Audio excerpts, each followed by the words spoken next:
Mesdames, Messieurs, bonjour et bienvenue sur Ziana TV, la chaîne de la diaspora. Vous suivez Décryptage, c'est un numéro spécial puisque cette semaine nous vous proposons deux numéros de cette émission pour vous permettre de comprendre l'actualité. Là, nous partirons du Portugal puisqu'il y a quelques jours, le Congo a fait la une des médias portugais. Paulo Santana Lopes admitiu a corrupção no Congo e entregou o sócio José Veiga. A Casa dos Milhões na Quinta da Marinha é do Ministro das Finanças do Congo. Il s'agissait d'une affaire, une enquête qui a ses ramifications au Congo. Pour bien comprendre ce qui s'est passé de ce côté-là de Lisbonne, mon invité est Monsieur Mingwa Biango. Bonjour. Bonjour, Sir Makoso. Voilà, Mingwa Biango, vous êtes le patron, s'il faut le dire ainsi, en fait, hein, du portail Congo Liberty. C'est vous qui avez sorti cette affaire pour nous, le public congolais. Alors ceux qui nous entendent, ils disent mais c'est quoi encore cette affaire qui est sortie par le net, puisqu'on accuse souvent le net de sortir énormément d'affaires, mais là on est quand même sur une affaire très sérieuse qui commence au Portugal et dans lequel le Congo est vraiment impliqué avec ses deux pieds, s'il faut le dire ainsi. Tout à fait, tout à fait. Alors, cette affaire José Veiga, puisque c'est de cette affaire-là qu'il s'agit, donc l'arrestation d'une personne qu'on pourrait qualifier de très proche avec le pouvoir de Brazzaville, donc arrestation à Lisbonne, effectivement, c'est une histoire qui a éclaboussé notre pays, la République du Congo. On pourra voir, et j'espère tout le long de cette émission, expliquer ce qu'il en est exactement. Alors, les faits, puisque les gens voudront comprendre, on voit déjà les noms, mais les faits, de quoi s'agit-il? Alors pour les faits, on va partir du communiqué diffusé par le procureur de Lisbonne suite à l'arrestation de M. José Veiga le 2 février 2016. Il s'agit de corruption dans le commerce international, de blanchiment d'argent et de trafic d'influence, mais aussi d'évasion fiscale. Il s'est passé qu'après les premières interrogations, excusez-moi, des préjugés de cette affaire-là, que le nom du Congo, en particulier celui du ministre Ondongo, a été cité. Alors, pourquoi est-il cité et qui est José Veiga? Pour bien comprendre ce qui se passe, M. José Veiga est une personnalité très proche de M. Sassou Nguesso. Comme vous le savez, aujourd'hui, on peut dire qu'au Congo-Brazzaville, la capitale politique a été pratiquement transférée à Oyo, le village natal de M. Sassou. Donc, M. José Veiga est l'une des fiertés de M. Sassou parce qu'à chaque visite d'un hôte à Oyo, M. Sassou Nguesso emmène ses hôtes dans son ranch. Et donc M. José Veiga est le patron, en tout cas le gestionnaire du ranch de M. Sassou Nguesso. C'est pour vous montrer déjà la proximité entre les deux hommes. M. José Veiga est le directeur de Asperbras Congo. Alors, Asperbras Congo a signé un contrat avec le gouvernement congolais de M. Sassou Nguesso pour la réalisation de plusieurs projets. Vous avez donc la zone industrielle de Maluku. Maluku très chaud. Vous avez donc 4000 forages qui ont été aussi attribués à la société Asperbras. Et vous avez aussi l'inventaire, donc l'établissement d'une cartographie des différents sites miniers et géologiques du Congo. Pour faire simple, tous ces projets-là s'évaluent en gros à 1,2 milliard de dollars. Et pour ces projets, il a fallu financer la réalisation de tout ça, et il y a eu un préfinancement par la BNP Paribas, oui, à travers la société de trading pétrolier Gunvor. Alors, on voit que c'est quand même bizarre pour ceux qui vont nous suivre, ils se disent mais tous ces noms, Gunvor, société de trading, on comprend les relations particulières de M. Veiga avec le pouvoir de Brazzaville, et pourtant cela est préjudiciable pour le Congo. Comment? Alors, déjà, pour qu'on comprenne bien, donc il y avait tous ces projets-là qui ont été surfacturés. On va vous expliquer comment. Vous avez donc 4000 forages que la société Asperbras Congo, donc de José Veiga, doit réaliser au Congo, qui a été facturé à 400 millions de dollars. En sachant, lorsqu'on fait une règle de 3, le forage coûte donc 100 000 dollars. 100 000 dollars. Pour vous montrer un peu la surfacturation qui a été faite, le même type de forage dans un pays comme le Sénégal où la profondeur d'un forage atteint 200 mètres, ce forage coûte 10 000 dollars. Donc il y a eu une surfacturation de pratiquement 10 points. Vous avez le même projet concernant la cartographie géologique et minière du Congo-Brazzaville qui a été facturé par Asperbras à 200 millions de dollars. Pendant que le Tchad, sur un même projet avec une surface de 2 fois supérieure à celle du Congo, ce projet a été évalué par le ministère français des Mines à 20 millions de dollars. Donc vous voyez l'ordre de grandeur de la surfacturation, et le Congo n'ayant pas de liquidité, le Congo est donc passé par le trader Genvor pour lever des fonds à travers la BNP Paribas qui a finalement débloqué 750 millions de dollars qui a été directement reversé au gouvernement congolais qui ensuite a donc payé ce qui ne se fait pas, a payé en cash. Et la totalité de la somme à José Vega, donc à Asperbras Congo, et c'est là où on imagine qu'il y a eu ce projet a permis effectivement une fois de plus de piller les ressources du Congo. Alors il faut dire aussi pour les gens qui nous suivent, c'est que les fameux forages, en fait ce qu'on voit au Congo, cette opération eau pour tous dans tous les villages, on voit des forages qui naissent ici et là. Alors on l'a bien compris, on voit le rôle de Genvor. Or, vous pouvez peut-être nous dire que tous ces acteurs, on les voit déjà dans les enquêtes concernant les biens mal acquis. On les voit déjà dans les enquêtes des biens mal acquis, mais ce qu'il faut dire, l'enquête rebondit au Portugal parce que le parquet de Paris, donc le pôle financier qui instruit l'affaire des biens mal acquis, a demandé une commission rogatoire à ses homologues portugais. Une commission rogatoire, c'est donc le juge parisien qui demande à ses homologues portugais des informations sur X et Y. Donc sur ces personnalités-là, c'était sur des personnalités congolaises. On en est arrivé à José Vega. La commission rogatoire a été demandée en 2014. D'accord. Et aujourd'hui, on a les retombées de cette affaire-là. Donc 2 ans après, quasiment. 2 ans après. Donc il y a eu des filatures et suite à ces filatures-là, on a constaté la création de plusieurs sociétés offshore qui appartiendraient à des Congolais, et ces Congolais, c'est le fils de M. Sassou Keki.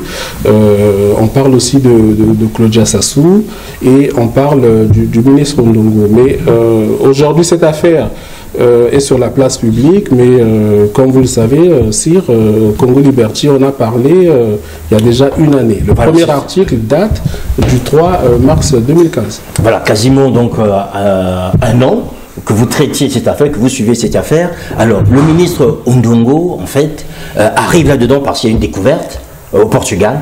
Parce qu'il y a une découverte au Portugal, dans une villa située dans une résidence de milliardaires portugais.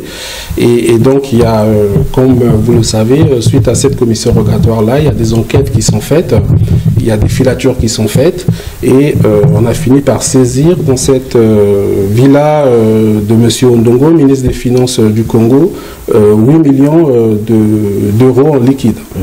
Alors pour l'instant, il faut le dire, c'est qu'aucune personnalité congolaise n'est directement accusée ou mise en accusation, notamment dans ce volet portugais. M. Ondongo, il continue à se balader tranquillement. Il n'y a pas de commission pour qu'il se présente à la justice portugaise pour l'instant. Alors l'enquête est en cours. M. José Vega aujourd'hui est sous les verrous. Pourquoi M. José Vega est sous les verrous? C'est parce que il est résident au Congo depuis 2011 et M. Sassou Nguesso lui a attribué la nationalité congolaise. Donc les autorités judiciaires portugaises ont cru bon de le mettre sous les verrous pendant 3 mois pour éviter qu'il ne s'enfuit. Maintenant, il faut, je l'espère, qu'on reviendra sur la personnalité de M. José. Tout à fait, oui, oui. Alors, quand on voit en fait cette affaire-là, quelles conséquences? D'abord pour le Congo, pour les finances du Congo. Alors, pour les finances du Congo, une fois de plus, on constate qu'il y a une évasion, en tout cas un pillage systématique des finances publiques congolaises. ça a une répercussion sur la vie des Congolais. Vous savez que notre pays, le Congo, est classé parmi les pays entre guillemets les plus pauvres, avec une pauvreté endémique, des hôpitaux qui ne fonctionnent plus, des écoles qui sont dans un état de délabrement total, un chômage endémique, bref, voilà les conséquences pour les populations congolaises. Maintenant, il y aura forcément des conséquences pour les acteurs de cette affaire-là. Monsieur Ndongo, par exemple, des informations que j'ai, il y a des convocations qui vont tomber. Il est ministre, mais l'immunité dont il pourrait faire valoir ne l'empêche pas de répondre à une convocation des autorités judiciaires portugaises. Après, M. Ndongo, pour le moment, il faut qu'on soit honnête et présumer innocent. Voilà. Alors, on va revenir rapidement sur la personnalité de José Vega, parce qu'il est congolais, bien sûr, qu'on le veuille ou non. C'est un compatriote. C'est un compatriote, voilà, c'est notre compatriote, il faut l'appeler ainsi, mais avec un passé un peu bizarre au départ. Il n'était pas dans le business, en fait, tel qu'on le voit aujourd'hui, gérer autant de millions de dollars pour le camp du Congo. Alors, M. José Vega, il faut dire qu'il est d'origine portugaise. Sa famille a émigré du Portugal pour s'installer au Luxembourg. Il est issu d'une famille modeste, mais comme la majorité des Portugais, c'est un fan de foot. Et monsieur José Vega, donc notre compatriote José Vega, oui, a commencé donc à s'intéresser au foot, à organiser des matchs de gala, donc faisait venir des équipes portugaises au Luxembourg. Et à 29 ans, monsieur José Vega est devenu agent. Des grands joueurs en fait. Hein, et dans son portefeuille, il avait donc Luis Figo qui a joué au Barça, qui a joué au Real de Madrid, qui a joué à l'Inter de Milan. Pour les jeunes qui nous suivent, Luis Figo, dans les années 90-2000, c'était un peu le Cristiano Ronaldo ou le Messi d'aujourd'hui. Oui. Et monsieur José Vega a fini par être directeur général du plus grand club de football portugais, donc le Benfica. Et monsieur José Vega donc gérait des grands joueurs et avait fini par faire des montages financiers pour l'évasion fiscale, donc des compagnies offshore, des comptes dans des paradis fiscaux pour des joueurs, pour des revenus complémentaires non déclarés. Et vous savez bien que la place du Luxembourg, en tout cas le Luxembourg est un paradis fiscal à l'intérieur de l'Union européenne. Et donc monsieur José Vega était devenu expert en montage financier illicite et de blanchiment d'argent. Donc ça lui a quand même valu en 2012 une grosse condamnation avec un redressement fiscal assez conséquent. Et ça l'a éloigné de l'environnement du football. Donc M. José Vega part de cet environnement du football-là avec une expertise qu'on pourrait qualifier, enfin on parle d'expertise, mais voilà, c'est une expertise en montage financier, oui, en blanchiment d'argent et évasion fiscale. Et comme vous le savez, il y a tellement d'argent sale qui circule dans le monde, il n'a pas eu de mal à rebondir dans un autre secteur que le football. Et il a rebondi au Brésil et en Afrique, principalement au Congo-Brazzaville. Voilà, j'espère que ceux qui nous suivent arriveront à suivre déjà cette affaire et surtout à comprendre. Alors, Mingwa Byongyo, on va terminer cet entretien rapidement pour les gens, puisque vous avez commencé cette affaire depuis 2015, ça fait quand même une année, et vous continuez à suivre, il y a encore des éléments, pour que les gens puissent suivre ou comprendre cette affaire. Qu'est-ce que vous pouvez leur suggérer en fait aujourd'hui? Est-ce qu'ils doivent venir sur votre site et leur suivre? Comment ça se passe en fait? Alors, Congo Liberty est un site qui est ouvert, qui est libre, hein, avec un accès gratuit. Oui, tout à fait, tout à fait. Si vous voulez, on essaie nous c'est peut-être un peu prétentieux, mais on essaie de conscientiser, en tout cas d'apporter une information toujours pas politicienne aux Congolais. On a pensé, nous, dès la création de Congo Liberty, parce que je ne suis pas seul, il y a toute une équipe, on a pensé que finalement, le pouvoir de M. Sassou Nguesso se maintenait grâce à ses ramifications à l'international, grâce à toutes ces affaires financières qui lui permettaient de corrompre ici et là. Donc on a essayé de se spécialiser dans toutes les affaires politico-financières de M. Sassou. Il y a cette affaire José Vega qui n'est, il faut le savoir, une petite goutte d'eau dans un océan de malversation financière. Cette affaire José Vega relève que M. Sassou Nguesso et compagnie essaient aujourd'hui de diversifier leur placement illicite dans d'autres... La France n'étant plus accueillante. La France n'étant plus accueillante à cause de l'affaire des biens mal acquis. Donc on n'est plus dans la France-Afrique, on est dans la Luz-Afrique, si je peux me permettre.